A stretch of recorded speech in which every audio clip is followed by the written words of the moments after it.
Good day, students. Welcome to mathgotserved.com.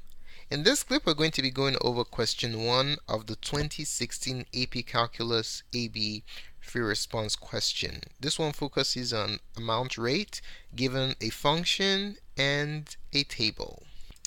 Alright, let's take a look at question number 1. It reads, water is pumped into a tank at a rate modeled by W of t equals 200 e to the negative t squared over 20 liters per hour for 0 to 8, where t is measured in hours. Water is removed from the tank at a rate modeled by R of t liters per hour, where R is differentiable and decreasing from 0 to 8.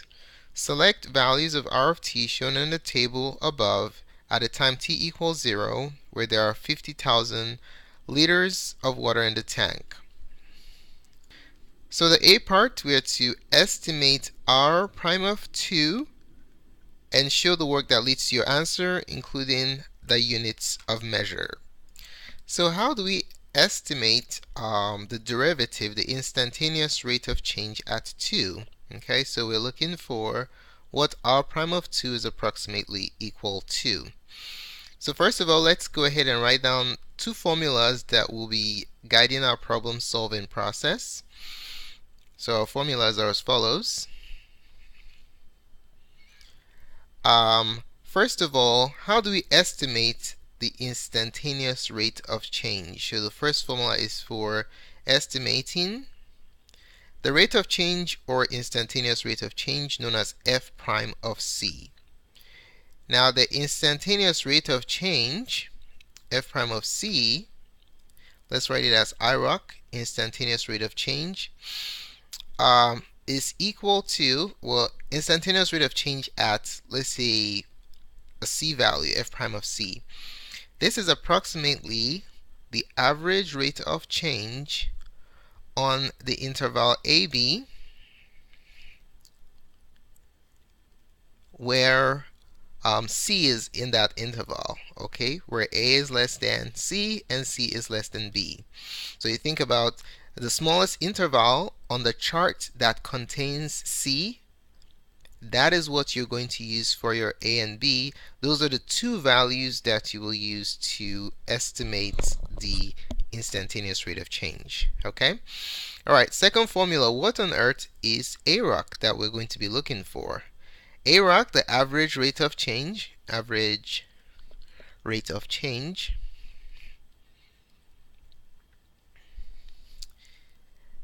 AROC, let's write down what it is.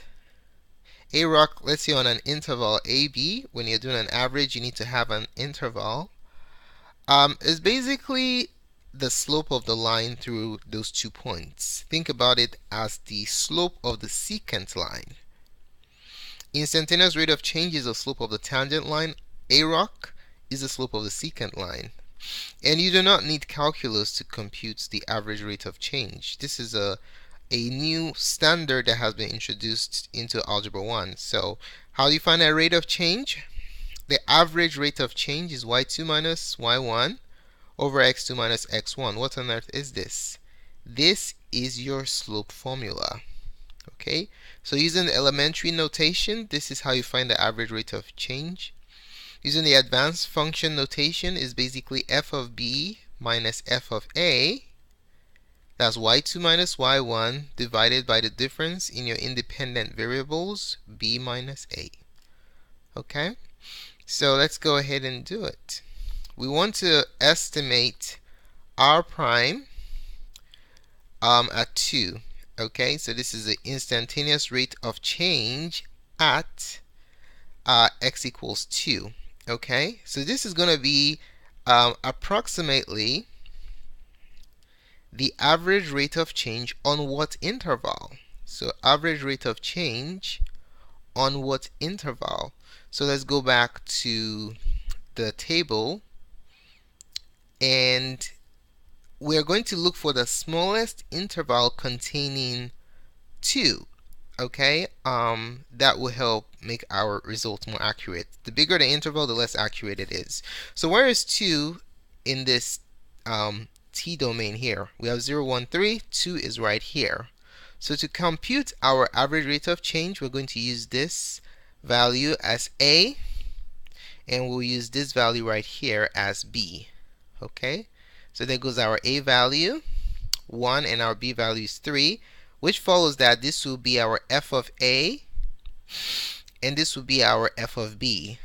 So we're going to use this interval from 1 to 3 to estimate what f prime is at 2. This is our C value right in the center. So let's go ahead and carry out the computation. We're going to have the average rate of change on 1, 3. That's what we're doing. Using the formula is basically R3 minus R1 divided by 3 minus 1.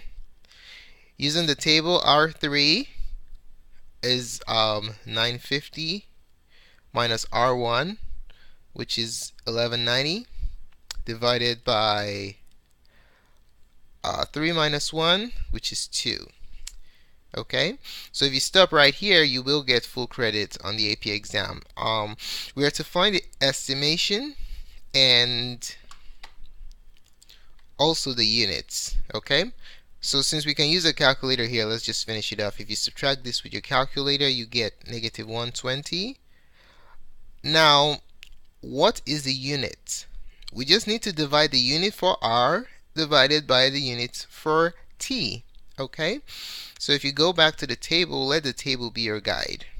The unit for R is liters per hour. Okay, the unit for T is hours.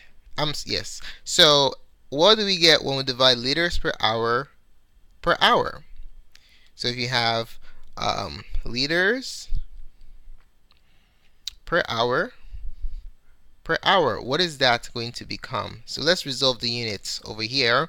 If you have liters per hour divided by hour, all you just simply do is express your denominator as a fraction. Okay, and then you drop change flip. You drop the numerator fraction, liters per hour, and then you multiply that by the reciprocal of the denominator, which is 1 over hour. Multiply this out, you have liters per hour square. Okay, so liters per hour is equal to negative 120 liters per hour square. Okay, now let's go over how you're graded on this. On the AP exam, getting negative 120 correctly, that's going to be 1 point. And then getting the unit correctly, that will be 1 point. This question 1A, gives you a total of 2 out of 9 points. Alright, let's take a look at question 1B. It says, use a left Riemann sum with 4 subintervals indicated by the table to estimate the total amount of water removed from the tank during the 8 hours. Is this an overestimate or an underestimate of the total amount of water removed? Give a reason for your answer. Alright, let's go ahead and start by writing down the relevant formulas to guide our problem solving process. Formula. Now, first one is amount and rate. When you're given a rate function in numerical format or in symbolic format, in this case it's a numerical format as a table, and you're asked to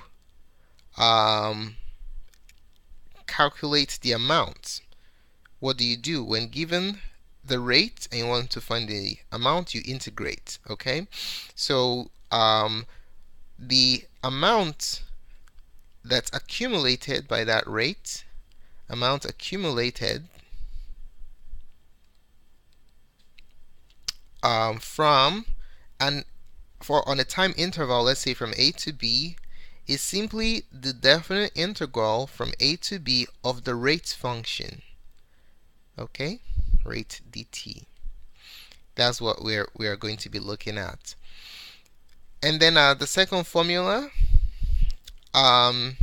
is the formula for approximating the integral Okay, so if you want to approximate an integral approximation, we know that the integral is the same thing as the area underneath the curve for that function. So approximating area or the definite integral, we can do that using the left Riemann sum. So let's say we want to find the definite integral from x1 to x5, okay, f of x dx. Now, why did we go from x1 to x5? If you take a look at the table of values, what we have is we have 5 input values, okay? So we're going from x1 to x5.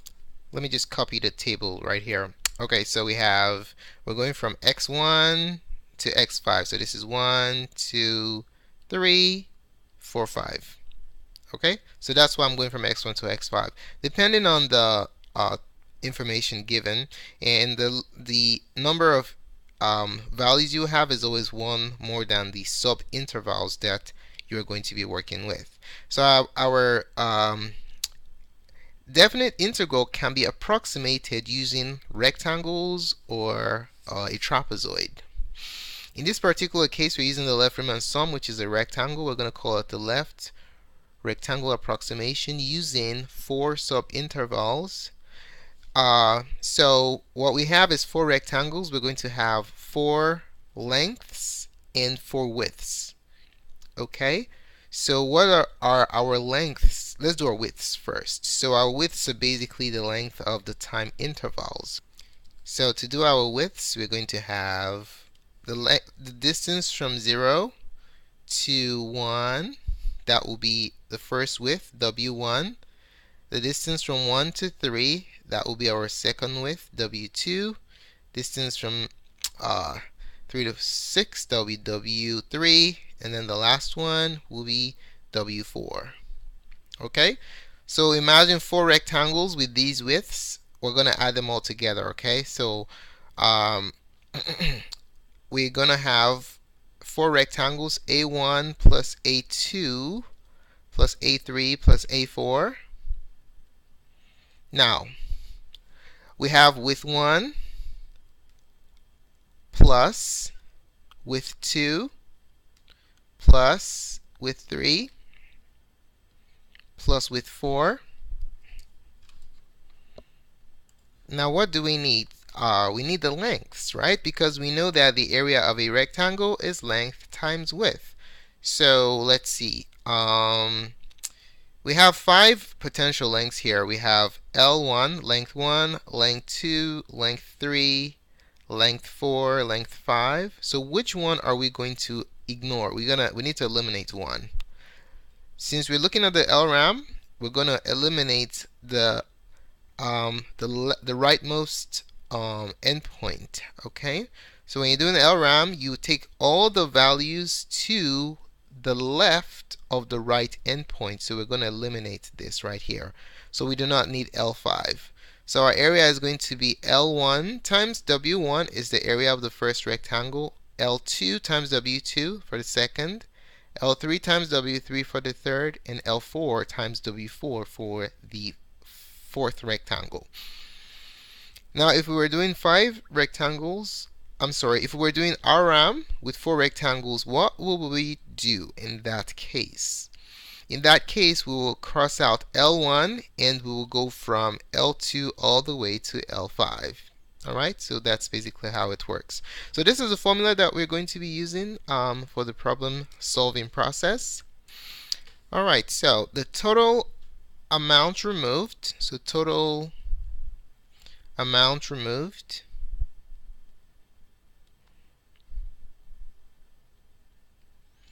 is basically the integral from 0 to 8 of the removal function with respect to time. Okay, so this integral can be approximated using the left Riemann sum or left rectangle approximation. In this case, we're using 4 rectangles. Okay, so what's the left rectangle approximation going to be? So the LRAM using 4 sub-intervals, is equal to, let's just write down the formula again, L1 with 1 plus L2 with 2 plus L3 with 3 plus L4 with 4.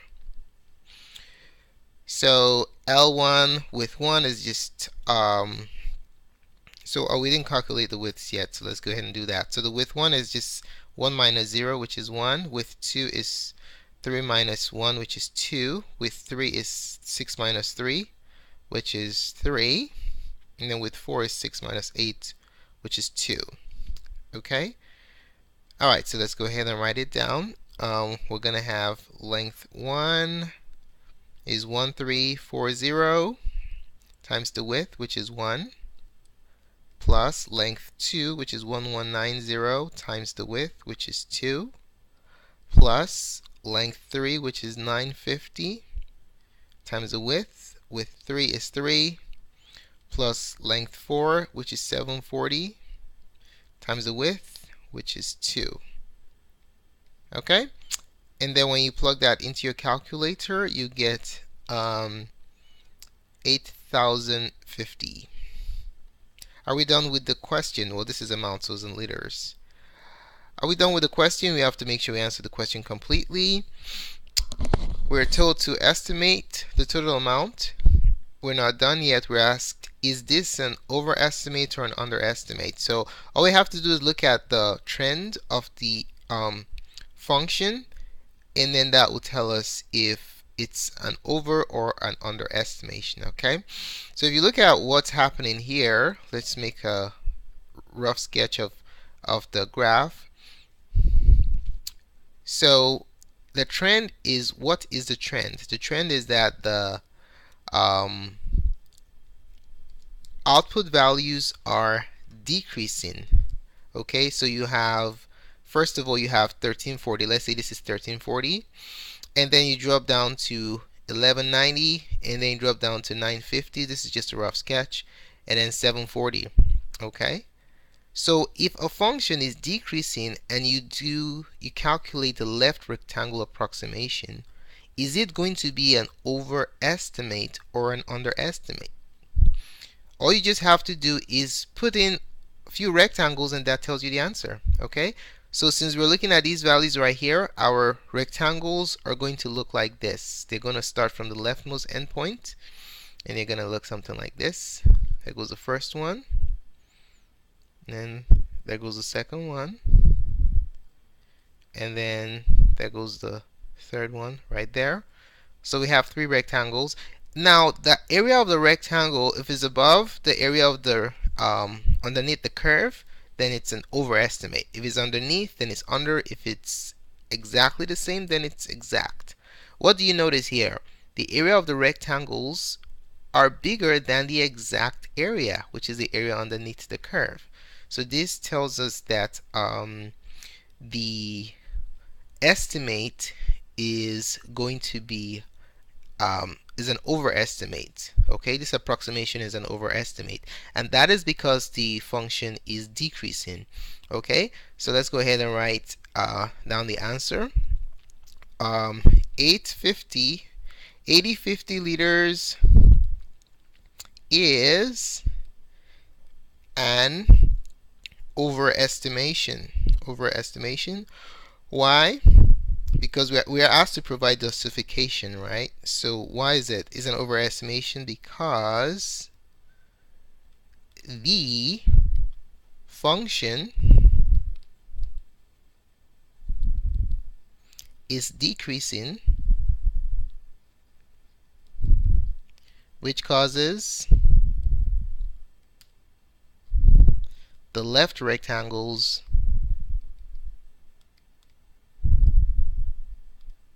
to have a greater area, a greater approximate area than the exact area. Okay, than the exact area. It's just a comparison. If we were doing a right rectangle approximation, in this case, that one will be an underestimation because the rectangles will be smaller. It will be less than the exact area. Okay, now let's go over the grading here. How is this question graded? Setting up the left rim and sum like this will earn you 1 point. Okay, and then getting the estimate will yield you another point. And then the final point comes by indicating if it's an over and underestimation. So you have to say it's an overestimate, and you have to state the reason. Okay, so if you have the overestimate and the reason, you earn another point. This question will yield you a total of 3 out of the 9 points for this particular problem. All right, let's take a look at question 1C. It says, use your answer from part A, use your answer from part B to find an estimate of the total amount of water in the tank to the nearest liter at the end of 8 hours. Okay? All right, so let's write down the formula for this one. All right, so the total amount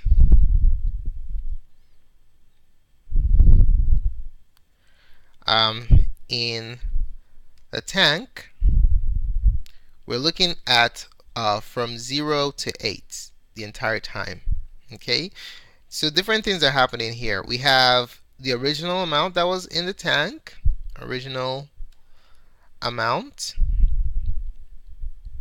at the start, okay, in the tank. We start from there, and then we're gonna add on the amount added, added from 0 to 8, and then we're gonna subtract the amount removed.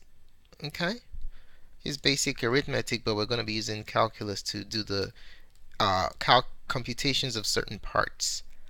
So with this setup, let's go ahead and solve the problem. Okay, applying this scenario to the particular problem we are doing. So the total amount in the tank is going to be the original amount at t equals 0. Okay, so let's indicate that fact too. Original at t equals 0, the start. At the beginning, there was 50,000 liters of water in the tank. How much was added? We're going to use the adding rate function to compute the amount of water added. Okay, we're told in the problem that the water was pumped into the tank using the W of t function. So we're going to be integrating, we're going to be accumulating from 0 to 8 using the W of t function, which is the rate of that water is being pumped into the tank. Okay, minus amount removed is the integral from 0 to 8 of the removal function. Let's call it R of t. But we do not have an R of t function. We have an estimation using the left rim and sum that we did in problem 1b. Okay, so we're not going to be getting the exact answer here. As indicated in the question, we're just going to get an estimation. So the total amount is well, before I write that down, let's put a side note, which is that using part B, what do we know? We know that the amount of water removed from the tank is approximately 8,050. So that's what we're going to be plugging in here.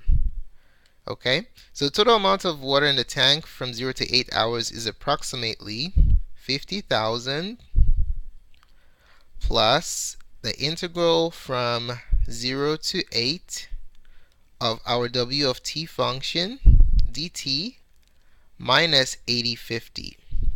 Okay, so the next part is calculator work. Alright, I'm going to be using the TI-89 titanium calculator to carry out my computations. So I just want to store the W of t function in the calculator. Okay, so the W of t function is 2000 e to the negative t squared over 20. So let's enter that. So I'm gonna store that in W of t. So we're gonna write that, type in 2000 e to the negative t raised to the second power divided by 20. Close that up. Enter. Now, anytime you enter an expression into the calculator, you have to make sure that it's exactly what you want. So compare this to what was given in the original problem. Let's take a look at that real quick. And make sure you have a perfect match. You don't want to be carrying out calculations on flawed inputs. Okay, so it looks perfect. So what we're going to do now is store it. Okay, so it looks good. I'm going to store this in W of t. So W of t, where is it? W of t. Press enter. Okay, if you want to verify that W of t has been stored, you can just call up W of t again, and it's good. Alright, so the nice thing about storing functions is you enter it once and you don't have to bother about entering it again. Okay, now we're going to carry out the computations. We have 50,000 plus the integral of what? W of t. So let's call back W of t. It's right there. The independent variable is t. You have to be careful. Don't put x. You have to be consistent with your independent variable. We're going from 0 to what? 0 to 8. That closes the integral right here. So this term I just added tells you the amount of water added. Okay, and it will subtract the approximation 8050. Enter. And then we get 49,786.2. Okay. So our approximation is going to be 49,786.2. In the question, we're asked to round to the nearest liter. So we're going to truncate this piece here since it's less than 5. So it's going to be 49,786 liters as your final answer. Now, how is this graded? Okay, now let's assume that you didn't know how to do the first part, right? The part B. You can still set it up and still get credit for part of it. So if you set up your integral correctly, this setup right here, you will get 1 point for setting up your integral. Actually, this is a LRAM, so you get a 1 point for this part. Now this part right here, 8050, if you didn't have it, it's basically an approximation. It's a left rectangle approximation. And then you get your second point by getting the final correct answer. You earn a total of 2 points for this question. Okay, now let's take a look at the last part. It says for 0 less than or equal to t less than or equal to 8, is there a time t when the rate at which the water is pumped into the tank is the same as the rate at which water is removed from the tank? Explain why or why not. So in this particular case, we're finding a value between a particular interval that meets a certain criteria. Okay, and that criteria is when the rate at which water is pumped in is the same as the rate at which water is removed. So whenever you're trying to find a value, a particular functional value within a specified interval, the first thing that comes to mind is the intermediate value theorem. Okay, so let's write down what that is just to refresh our memory. So the theorem that's going to guide our problem solving process is the intermediate value theorem, and that's the IVT. Okay, now for this one, we are going to write down what the theorem is, which is that if, let's say, an arbitrary function f, if f is continuous on an interval AB, if you pick any C for example, or D for example, so for any D in that in the interval containing the outputs. So for any d in between f of a to f of b, okay, so f of a is the outputs when you plug in the lower bound of your domain into the function, and f of b is the output when you plug in the upper bound. Okay, so let's say you have a d that's between the range of the output. So what does this tell you? If you have this condition, then there is a c in the set of the domain values in a, b. Okay, it has to be between a and b, where f of c will do what? Will take you exactly to that d value. Alright, so that's basically the intermediate value theorem. So in this particular problem, if the rate at which water is pumped in is equal to the rate at which water is pumped out, can we set up an equation? We certainly can. So let's write this down. If the rate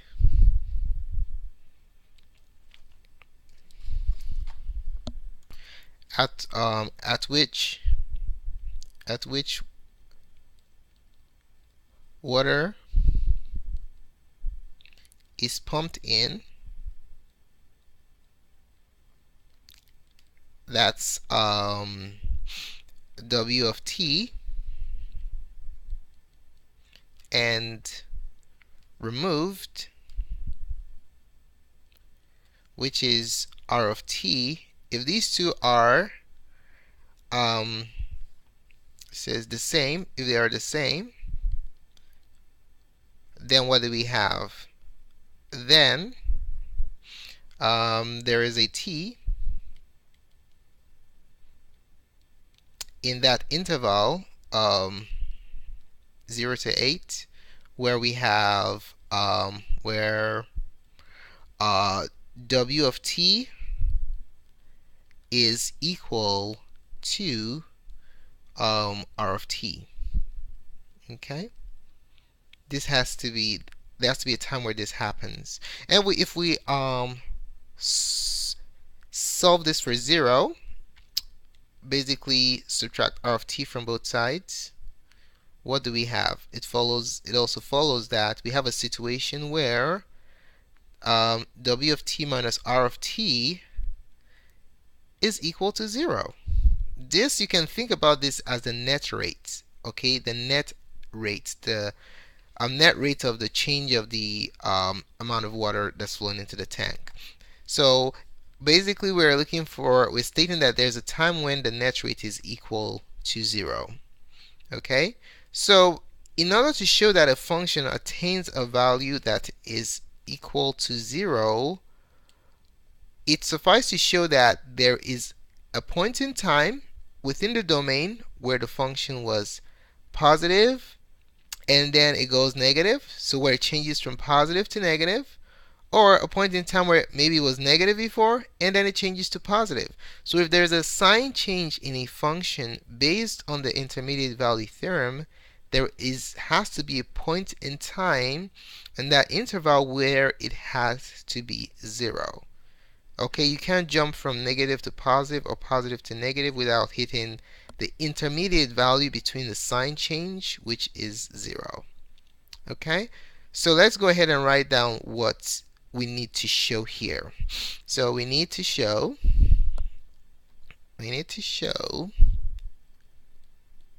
that this net rate W of t minus R of t changes sign. Okay, somewhere on that interval from 0 to 8, there has to be some kind of sign change. If there's a sign change, then we know that there has to be a c in here where this function attains a value of 0. Okay, so why don't we just simply take a look at the endpoints, see what happens with the endpoints, and that should be able to help us out. So let's take a look at 0 as our lower bound, and then uh, look at 8 as our upper bound. Okay, so uh, for t equals 0, what's the sign of the net rate? So at t equals 0, we're going to have w of 0 minus r of 0. Okay, now let's call up that function we stored in the calculator. So you're going to see the beauty of storing functions. Instead of thinking about what on earth this is, you just simply remember we have w of t stored in there. Let me show you. There you go. What is w of 0? Just take the t out and put a 0 there. And there you go, 2000. If you do that by hand, it's pretty easy to see. Put a 0 here. You have 0 over 20. E to the 0 is 1. 2000 times 1 is just 2000. So you can do this by hand too. But just in case you're confused, if you stored it in your calculator, you can just put this in and you're good to go. So we have 2000 minus, what is r of 0? Remember, w of t is the function and r of t is the table. So we need to go back to the table and look for the output when t is equal to 0. Okay, so let's go back to the table. When t is equal to 0, it was 1340. So let's put that in there. So r of 0 is 1340. All I care about is the sign. Okay, and based on this result, we can clearly see that the net rate was positive. It was greater than 0 at t equals 0. Okay. How about the endpoint, t equals 8? So this is our A. And now B, t equals 8. What's the story there? What is the sign of the net rate? So W of 8 minus R of 8. We can just look at a table and we know that R of 8 is 700. So what on earth is W of 8? This one is not that easy to calculate by hand, so let's just go here, see how fast this is. Bam, enter. I need an exact result, so I'm going to enter 81.5. So we have 81.5, 2. So if you look at the difference here, we can clearly see that this is smaller than that, so it's going to be less than 0. Now, what can we conclude? We can see that there's a sign change, right? So if there's a sign change by the intermediate value theorem, we guarantee that there's a t value where w of t minus r of t is equal to 0. All right, so let's go ahead and write down our answer with explanation because that's what we're asked to do. So this is how we're going to explain it. So there is a value. Okay, so since the function w of t minus r of t is continuous because it's stated in the problem that r of t is continuous and w of t is an exponential function, we know that that's continuous from 0 to 8 also. So since this is continuous on the interval, the closed interval 0 to 8, all I'm doing is I'm just applying the intermediate value theorem here. Okay, and w of t minus r of t, the net rate, changes from positive to negative on the interval 0 to 8. From 0 to 8, it changed sign. Then there exists a time t in this open interval 0, 8 because the sign changed at the endpoints. Okay, so there guarantees a t in the open interval 0 to 8 where the net rate w of t minus r of t is equal to 0, or where the rate at which water was pumped into the tank is equal to the rate at which water was removed from the tank. Alright, and there goes your final answer. Alright, let's go over how this one was graded. This is a 2-point question. First point will be earned by considering a scenario where the net rate W of t minus R of t attains a value of 0. So this, you get 1 point here, and then you get a second point by explaining using the intermediate value theorem. This explanation right here will earn you another point. This question gives you a total of 2 out of the 9 points for question 1. Thanks so much for taking the time to watch this presentation. Really appreciate it. If you found the contents of this tutorial helpful in your preparation for the upcoming AP Calc exam, do give us a thumbs up. Your positive feedback is very valuable to us. If you have any questions or comments, just place it in the comment section below and we'll be more than glad to support you. Don't forget to subscribe to our channel for updates to other AP Calc materials such as this. More clips can be found on mathgotserved.com. Thanks again for watching and have a wonderful day. Goodbye.